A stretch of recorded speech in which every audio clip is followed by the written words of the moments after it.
Sports Take. Let's smash the like button, friends, if we could. We would appreciate that. JAKIB Sports YouTube channel. That is Derek. I'm Rob. We're hanging out with you. We're talking Eagles as we are now 5 days away from training camp beginning for the Birds. Not all that far off from when it gets real in September against the New England Patriots. All right, we're on the defensive side of the ball, Derek. We just did the offense. We go over to the defense. And the question I asked you, posed to you, and our listeners here and viewers before we went to the break is, Jalen Carter, will it be a wow kind of season, or will it be, okay, I like it?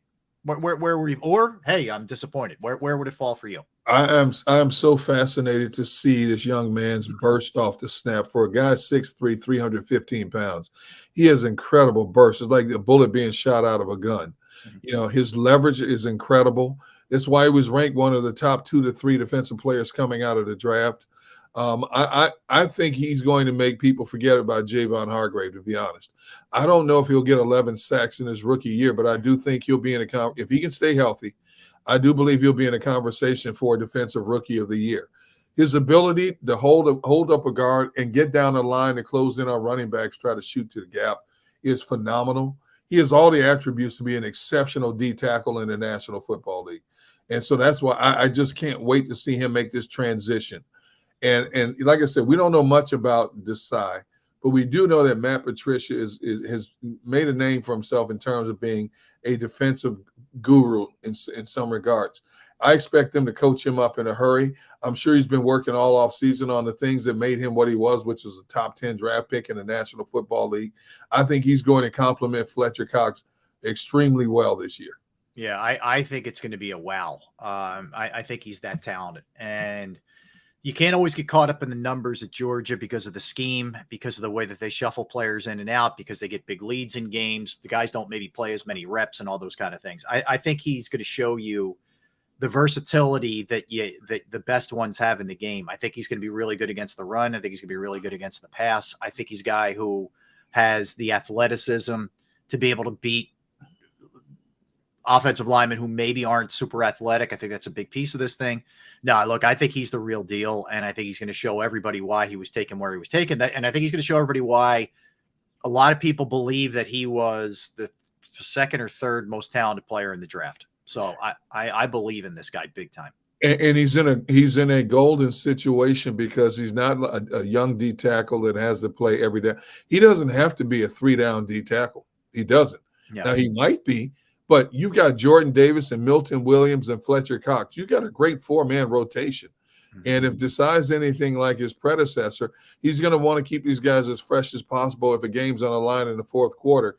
So, you know, you don't have to overuse him as a rookie, but he can still be so effective.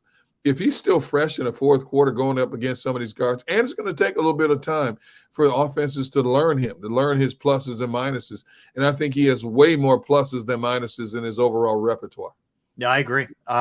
You know, so then the follow-up to that is, Derek, all right, so what's our takeaway from Jordan Davis after year 2? You know, because last year, flashes occasionally, had some setbacks with injuries for sure. You know, I think maybe conditioning still was playing a part of this, learning the game, you know, but I think we went into last year knowing that it was going to kind of be a real learning curve sort of year for him. Like I at least, I don't know about you. My expectation is way higher for Jalen Carter this year than it was last year for Jordan Davis. But where are you at with this? No, I agree with that. I think Jordan Davis, if he can get his weight under 330, he'll be more energetic. I liked what I saw of Jordan Davis early on in the season. I didn't like what I saw from him that last game of the season against Kansas City, where he was constantly getting walled off when he was in there, and he didn't play that many plays. And to this day, nobody's ever gotten a satisfactory answer as to why he only played, 10 snaps the entire Super Bowl? Why did he only play 10 snaps? And the snaps he played, I can't tell you how many times we saw him getting walled off. Now, granted, he was fighting off double teams, but that's supposed to be his forte, his ability to split double teams. He wasn't able to do it, you know. And this is a huge year for him. You know, when you draft him to where you drafted him, 13th, I believe it was? Yeah. You drafted him moved up to get him. When you do that, you're telling everybody he's a special player. The scouts have told you he's a special player. By drafting him 13th, moving up to get him, you're telling everybody involved he's a special player. Now he's got to show some of those special attributes. And I do believe it starts with getting his weight under control. And he has said it during the offseason. He's got to lose a few pounds as well. But if he's anything like what we expect him to be, my goodness, he's going to be a monster in terms of causing confusion along that offensive line. Yeah, they were like, to me, he's going to benefit from having that first year under his belt. I think he also probably knows how to go about his business off the field a little bit better in terms of conditioning and, doing the right things to be ready to go. He'll be helped by everything you're talking about here. With the rotations that they throw in there. He's going to be fresh. They should both be fresh as rookies. That'll be similar to the way they're used at Georgia. You still have Fletcher Cox there to learn from, and to utilize that. And you have Milton Williams there too. So I think they're going to be fine at that position. I do. I'm not telling you losing Javon Hargrave is you're not going to feel that sometimes. You definitely are. But I think they've done a nice job, replacing him with some of these younger guys who have a lot of potential. But if, in fairness, I feel more confident about Jalen Carter than I do Jordan Davis. So I think I'm very much in a wait and see with Jordan Davis. I don't know exactly what it's going to look like. I want to also see him, Derek.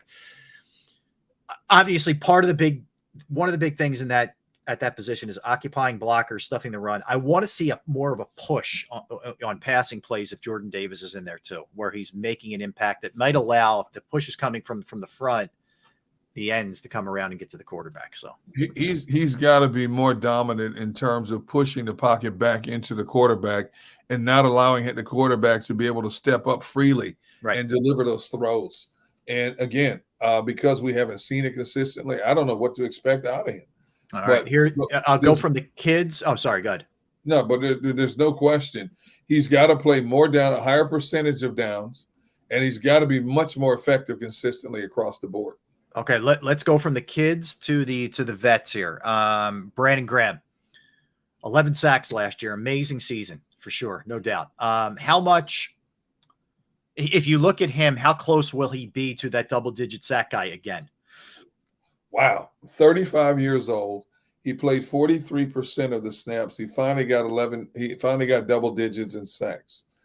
I look at the so-called DNs on this roster, and outside of Josh Sweat and Derek Barnett coming off the ACL tear, there's not a whole lot of depth there if you think about it. Yep. Teron Jackson, Janarius Robinson, Matt Leo. Unless one of these guys step up significantly, Brandon Graham may have to be right around at 43, 45%, which is fine with him. Mm-hmm. But again, he's a year older now. I thought there was a possibility he might drop down to 38, 40% of the snaps. Yeah. But just looking at this now, based on the personnel there, he may still be at 43% of snaps, which still keeps you a lot fresher in games than playing 65, 70% of snaps. So I think he has a good shot to get back at double digits, even at his age. Brandon Graham is a very youthful 35. Yes. He came off that Achilles injury a couple of years ago, came back and had a phenomenal season last year. Surrounded by incredible talent. He's still surrounded by incredible talent, but there's a lot of unproven talent around him as well, from rookies to backup guys who didn't really emerge last year and assert themselves. Now, unless one of these guys can do that, I think it's going to be a struggle for Graham to get double-digit sacks. But because Brandon Graham wants to go out in a blaze of glory, not just winning a Super Bowl, but going out and saying, you know what, if this is my last year, I'm going out on top of my game. Those are self-motivating factors for him.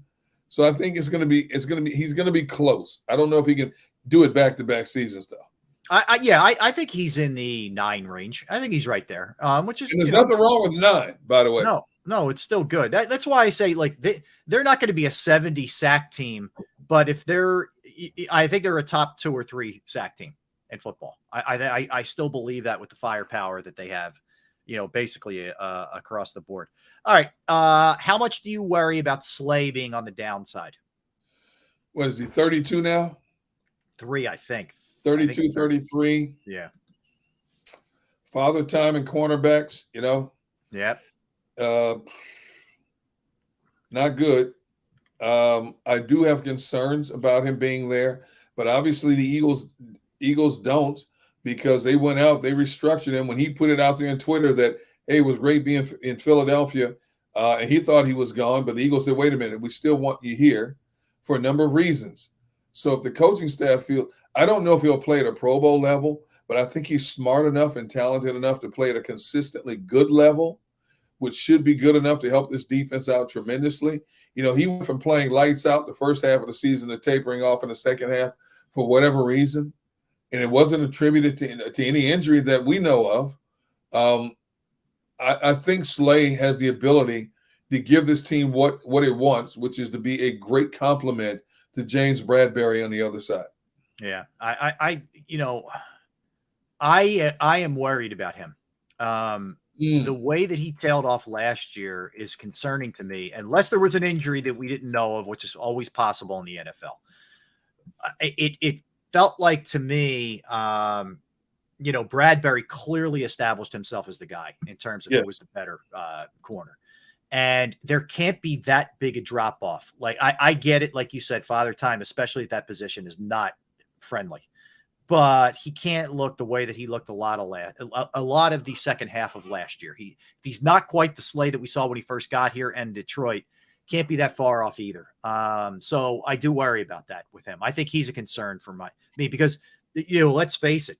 Where's the depth there? What's behind him? I know a lot of question marks. Yeah. You need him on the field. You got to have him on the field. Too much of a drop off, because if he's not on the field, smart quarterbacks are going to start attacking that side of the field. No question about it. When you start talking about the Patrick Mahomes, the Josh Allens, and quarterbacks like that, if there's no Darius Slay on that side of the football field, you're going to attack that side of the field, which could be a glaring weakness. I still think Slay is a good cornerback. I can't use the word great because of the inconsistency that we saw last year. Yeah. But I do believe in terms of technique, anticipation, reading a wide receiver, what they're trying to do, matching up with certain wide receivers, not backing down from being physical. I think the one thing that hurts Slay in some areas is, and this was under Jonathan Gannon, was the fact that their cornerbacks played off receivers so many times. Yes. I think Darius Slay is better suited to get up in a receiver's face and let him play, bump and run with receivers more so than waiting for a receiver to come to him and finding out what a receiver is going to do, because there's a lot of crafty receivers that are playing this year, and we know there's some receivers that are so good at putting their foot in the ground and making the cornerback, I don't care who it is, think he's going one way, all of a sudden he shoots by you the other way, and you're on the tail end of a bad play for your defense. This is where I really hope that, the Desai thing is not just a mirror image. That, right. He comes in and he looks at, what, this was tough for Slay. I'm going to do some things to put you in better positions to succeed. I hope there's that kind of stuff. I think there will be, in fairness. And that's going to be a big thing, is what tweaks can you put on this while not totally compromising what your principles are as a defensive coordinator. Exactly. All right.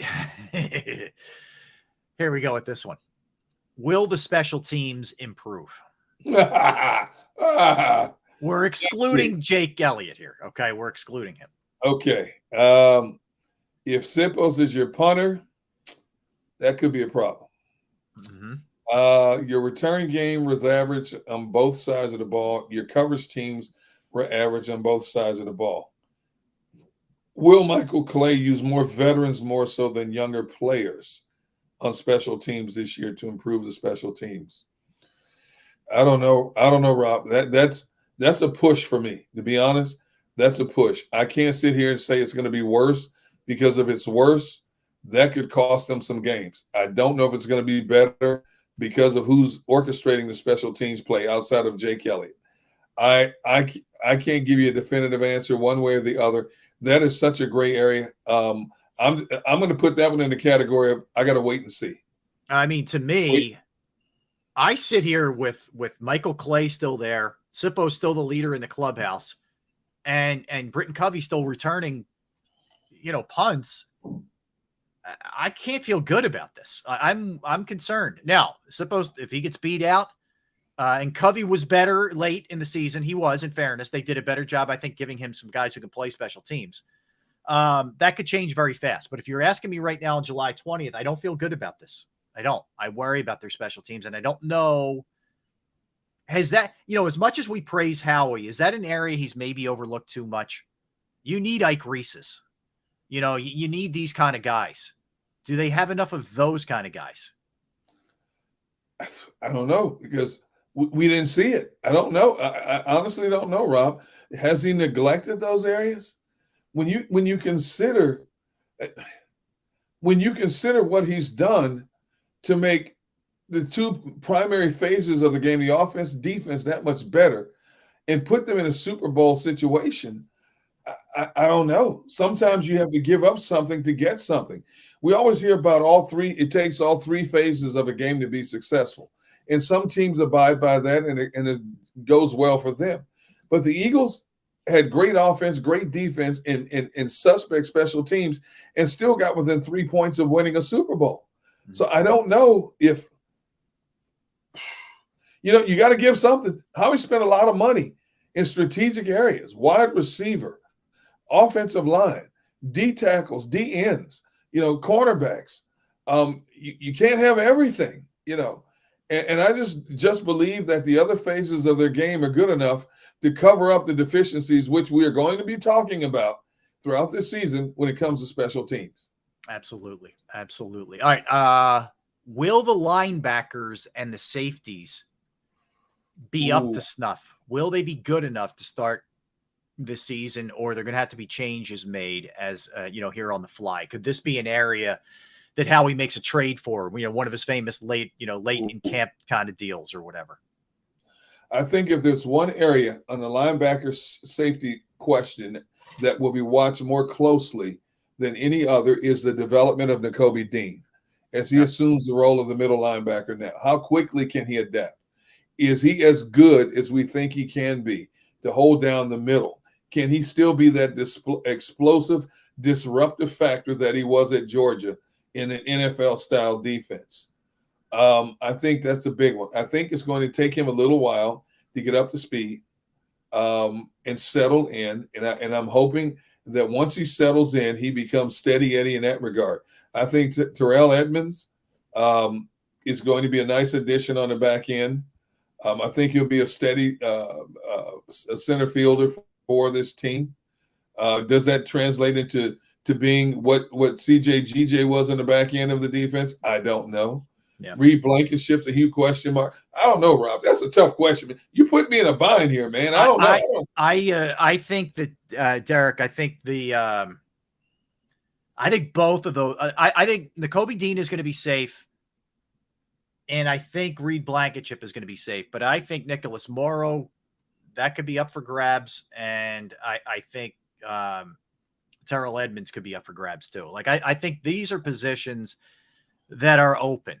I think that they want the guys. I think they want Edmonds, and they want Blankenship, and they want Morrow, and they want Dean. But I don't think they're going to hesitate if it's looking bad to make changes quickly at either one of those two positions. These are not guys who have earned it where they're locked in. Well, if Terrell Owens is up for a discussion on a weekly basis, that's a problem, because then you're going to youth. And what's the two biggest factors when you stick youth back there? Communications and learning to understand what they're saying. Yeah. And that takes time. That just doesn't happen overnight. And if that is the case, that could be a glaring weakness for the Eagles for a while until they get that thing settled. Yeah. And I can't emphasize it enough. Edmonds is 26, 27 years old. Right. If Mike Tomlin gives up on you as a defensive player, first thing I want to know is why. Mm-hmm. What deficiency? Because when you play for a Mike Tomlin defense, if he wants you, he finds a way to keep you. Yeah. And he knew their system really well when he was a draft pick of theirs. They cultivated him, and he was out there last year, and they signed him to a 1-year deal.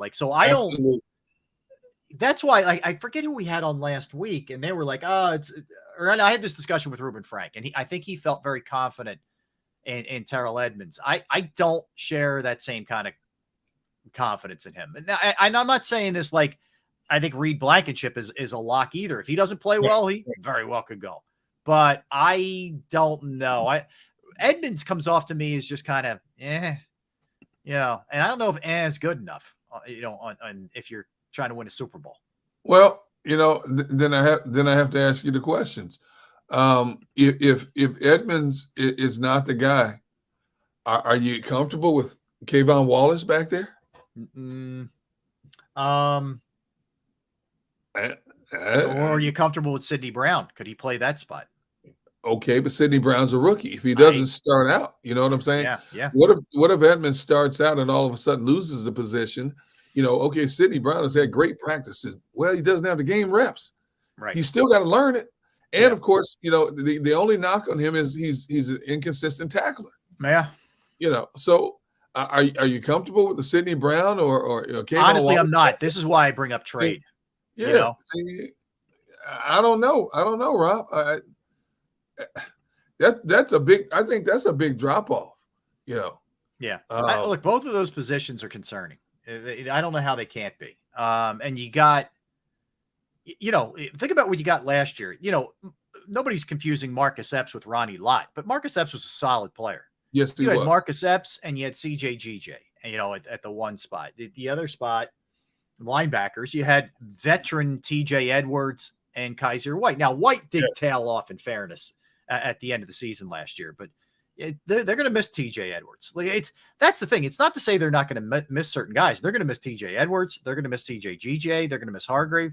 It's just a matter of, you know, the replacements that you have for those guys, whether it's kids or not, how much of a close proximity are those guys going to be, you know? And every team has to go through this. It's the growing pains. Every team has turnovers, some less than others. Every team has to go through this, and the Eagles are now in that situation. You know, how quickly can it all gel? Yeah, I don't know. Yeah. You know, we like what we see on paper, but it doesn't necessarily mean it's going to translate into a stellar, consistent unit. We got to see it. We know they have components that are going to play well. We know a Hassan Reddick's going to play well. A Bradbury's going to play well. We assume Darius Slay is going to play well, but we just don't know about Nakobe Dean. We don't know why Chicago wasn't salivating to get Morrow back there. We don't know if Reed Blankenship can step up to the task. Why Pittsburgh let Terrell Edmonds go? We don't know. Those are huge factors. You know, in terms of trying to put together a cohesive unit. We don't know if this coaching staff is the right mixture of coaches to bring it all together. You know, Desai has 1 year of experience being a defensive coordinator. Yeah, that's the other hard thing. Like you're asking whoever was coordinating that side of the ball with all these new faces, it was going to be hard for anybody. But he's also in his first year there. It's a lot. Yes, no question about it. You know, you as the orchestrator of the band, you have to bring it all together and make one harmonious sound. You know, there are very few defensive coordinators in the National Football League that are considered exceptional D coordinators. There's a multitude of coordinators that bounce around, you know, for whatever reason. What does Sean decide? Do you know? No, I don't. Because here's the thing. Here's what we know about Sean Desai. Okay, he comes from Vic Fangio, who's had a lot of success as a defensive coordinator in the league. Okay, that's great. I mean, look, everybody's got to start somewhere, and everybody's got some tree that they come from. Okay, that's great. But his Bears teams didn't do much. Now, if you look at the roster on those Bears teams, they weren't great. So I'm not. It's not. One doesn't necessarily translate to the other. And then he went last year and he worked under Pete Carroll and their defensive coordinator. So he wasn't even the defensive coordinator last year. Right. He was a defensive coach, I think, and then assistant head coach or whatever. I don't know. You know, obviously he very much impressed them in the interview process to the point where Denard Wilson was kind of shown the door. Okay. He's now in Baltimore. So he must have done something right. He must have been impressive in some way. Look, a lot of people around the league, all you hear is how smart this guy is. I don't doubt how smart he is. He got a doctorate, you know. But can he coach in during the game? Can he make the adjustments? Can he see how to get the best out of his players? I don't know. The defensive side of the ball is the thing that leaves me in like Bermuda Triangle. Yeah. Like the offense, I feel like is going to crush. I don't know about the defense. See, to bring up Tone's point in the private chat, Edmonds was not a bad player in Pittsburgh. No, he wasn't. He wasn't spectacular, but has tons of starting experience. You can't undervalue that. No, you cannot. But we see in the National Football League all the times A player that is considered steady or flourish in one scheme doesn't necessarily mean that he's going to flourish in the next scheme. Go back in the heydays of Andy Reid.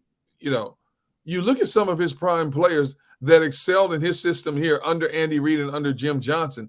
They weren't the same players when they left here. Yeah. Hugh Douglas wasn't the same player. Michael Lewis wasn't the same player. Sheldon Brown, Lito Shepherd, they weren't the same players when they left here. Right. It goes on and on. And that happens in every football team in the National Football League. Every player does not fit every scheme. I hope Edmonds is a stabilizing force in that back end, but you got to see it. I agree. I got to see him in this scheme because I don't know what this scheme is going to look like. Me either. And that's the several $1 million question. All right. We'll come back. We'll do this with the NFL, Derek, storylines, including, can the Chiefs repeat? If Tua stays healthy, how good are the Dolphins? Can Dak clean up his act?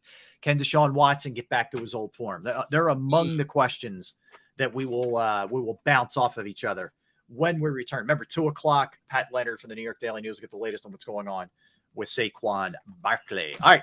You're not watching the Phillies game, right? No, sir. Okay, go to break. Paying attention to you. All right. Just go to break. He's Derek Gunn. I'm Rob Ellis. We are Sports Take. All right. Let's talk about Pro Action Restoration. Because if you have a home, you have a business, and you go through the pain, or your property own, you go through the pain of water, fire, smoke damage, you need mold remediation, whatever. You go through all those kind of things, and you're not prepared for that. You're trying to deal with doing things with the wet vac, and it's just not cutting it. Okay. All right. So Pro Action Restoration is the place that you reach out to. They're on call 24 hours, 7 days a week to assist. I know because I went through it. I'm there. I got a bucket and I'm throwing it out and I'm flushing it in the toilet. It was a nightmare. Okay. So I contacted Pro Action Restoration on a Saturday. They got out to my parents' house and they cleaned it up, thankfully. And it was a relief for them. It was a relief for me. The price was right. The crew was professional. Could have been a better experience. Pro Action Restoration is licensed, bonded, fully insured. They've been serving the tri-state area for more than 2 decades. They will work in conjunction with your insurance company. All right. So again, water, fire, smoke damage, mold remediation, you name it, they can handle it. Give them a call. 610-623-3760. 610-623-3760 or online at proactionrestoration.com. That's Proaction Restoration.